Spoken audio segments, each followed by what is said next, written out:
Cheki bro, mi kuna vitu kwa life nimekuja nikafanya some utafiti na nikakuja na conclusion. So unapata? Wow, eti utafiti. Mr. Find, hebu tuambie bora isikwe ni ujinga. Useme kitu yenye ina make sense. Like okay, hebu sema tuisikie. Mercy upon us. Kwa hivyo leo unasema unakuja na findings. Watu wa utafiti. Hebu tuchapie hiyo story tusikie. Unajua shida yenyu sasa ni kupenda kunipinga, unaona? Si mtulie niwape knowledge. Sawa mnapingana na mjasikia story. Story ni yangu, findings ni zangu. Si mtulie niwape knowledge. Shida ni nini? Mimi nimesema utupe story, si mimi nimesema hivyo. Wewe fanya hivi.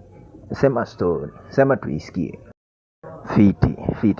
Unajua mimi nilikuwa najua. That's why mimi nakupenda. Nilikuwa najua wewe mindset yako inakanga kaa yangu. So story ni hivi. Hausikii?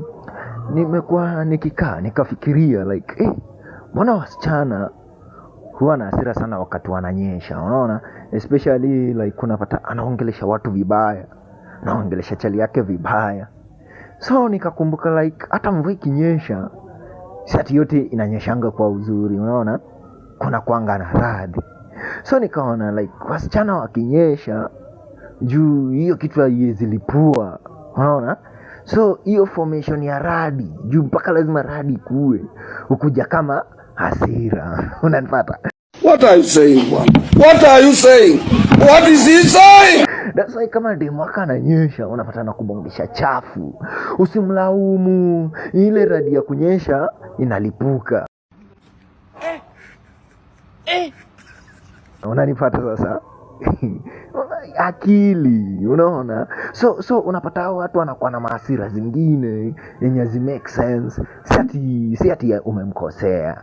Inakuanga tu ni ile akuonyesho na radi lazima pia ilipuke. Sasa radi inalipuka kwa form ya hasira.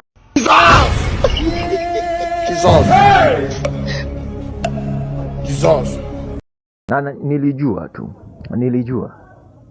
Wewe sijui akili yako sijui unaitumiangaje. Hata mama kangeza gazeti tufungienge nayo chapati. Allah. Ama tangeza tu sufuria, unaona? Watu wao wanakomboa wakati wa matanga patenge pesa. Saka baba nafikiria hivi na watoto wako wataka haki ya Mungu.